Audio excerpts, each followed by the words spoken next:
ఈ మధ్య మన దేశంలో వార్తలు గమనిస్తే ప్రతిరోజు మావోలపై మన భారత వీర జవాన్లు వేట గురించి, ఇంకా ఛత్తీస్గఢ్, ఒరిస్సా, మహారాష్ట్ర, తెలంగాణ, ఆంధ్రప్రదేశ్, పశ్చిమ బెంగాల్ రాష్ట్రాల్లో అక్కడక్కడ దాక్కుంటూ దేశ విద్రోహక కార్యకలాపాలు సాగిస్తున్న మావోయిస్టుల ఏరివేత గురించి తరచూ వింటున్నాం. రాజకీయ పార్టీగా చెల్లామణి అవుతున్న కమ్యూనిస్టు పార్టీలు కావచ్చు, అడవుల్లోంచి తుపాకుల ద్వారా దాడులు చేస్తున్న, కార్యనిర్వహణ చేస్తున్న మావోయిస్టు పార్టీ కావచ్చు, ఇవి అన్ని పేర్లు వేరైనా, పద్ధతులు వేరైనా లక్ష్యం ఒకటే.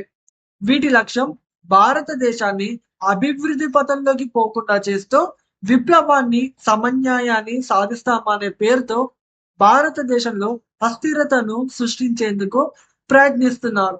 వీరిలో కొందరు జర్నలిజం ముసుగులో మీడియా ద్వారా, మరికొందరు సాహిత్యం ద్వారా, ఈ మధ్యనైతే రాజకీయ విశ్లేషకుల పేరుతో మీడియా అండ్ సోషల్ మీడియా ద్వారా దేశ వ్యతిరేక భావజాలాన్ని ప్రచారం చేస్తున్నారు.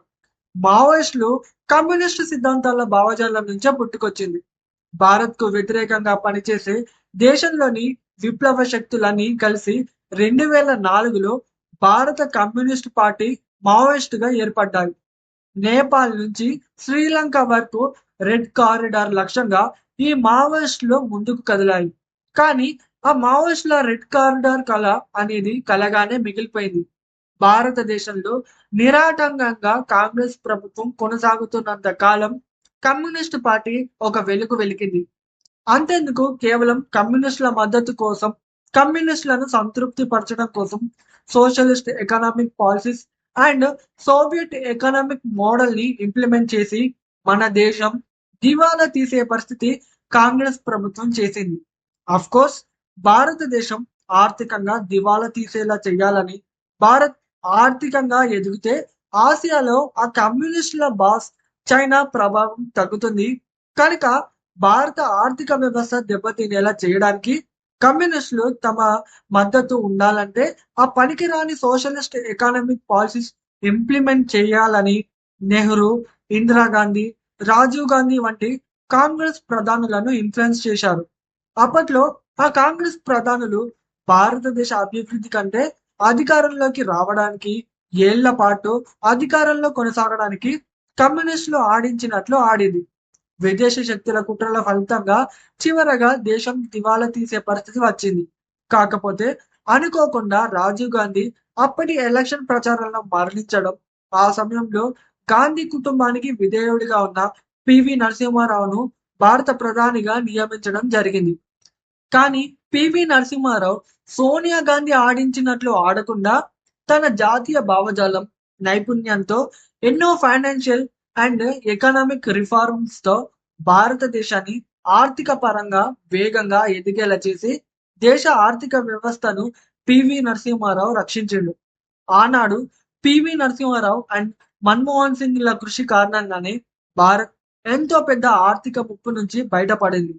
1996లో ప్రధానిగా ఉన్న వాజ్పేయి నేతృత్వంలోని ఎన్డీఏ గవర్నమెంట్ దేశంలో అటు కమ్యూనిస్టు, ఇటు మావోయిస్టు ప్రభావాన్ని తగ్గించేలా చర్యలు తీసుకుంది.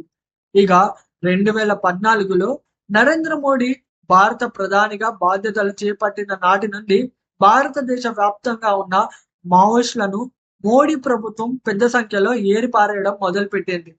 ఒరిస్సా, మహారాష్ట్ర, ఛత్తీస్గఢ్‌లో బీజేపీ అధికారంలోకి రాగానే మావోయిస్టులను ఇంకా వెతికి ఏర్పరుస్తున్నారు. కేంద్రంలో బీజేపీ అధికారంలోకి వచ్చినప్పటి నుంచి అటు మావోయిస్టులతో పాటు ఇటు దేశవ్యాప్తంగా అనేక రాష్ట్రాల్లో కమ్యూనిస్టుల ప్రభావాన్ని కూడా నరేంద్ర మోడీ ప్రభుత్వం అణిచివేసింది.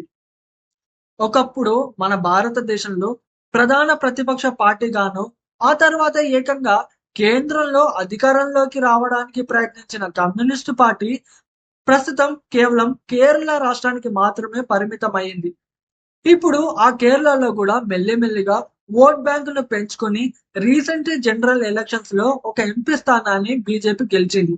రీసెంట్ గా మార్చి 31, 2026 లోపు ఛత్తీస్గఢ్ లో మావోయిస్టులను పూర్తిగా ఏరిపారేస్తామని అమిత్ షా స్టేట్మెంట్ ఇచ్చాడు. ఇలాగే కంటిన్యూ అయితే ఈ నరేంద్ర మోడీ ప్రభుత్వం కొన్నాళ్లలోని మన భారతదేశంలో మావోయిస్ట్ అనేటోడు లేకుండా పూర్తిగా ఏరిపారేసేలాగా ఉన్నారు.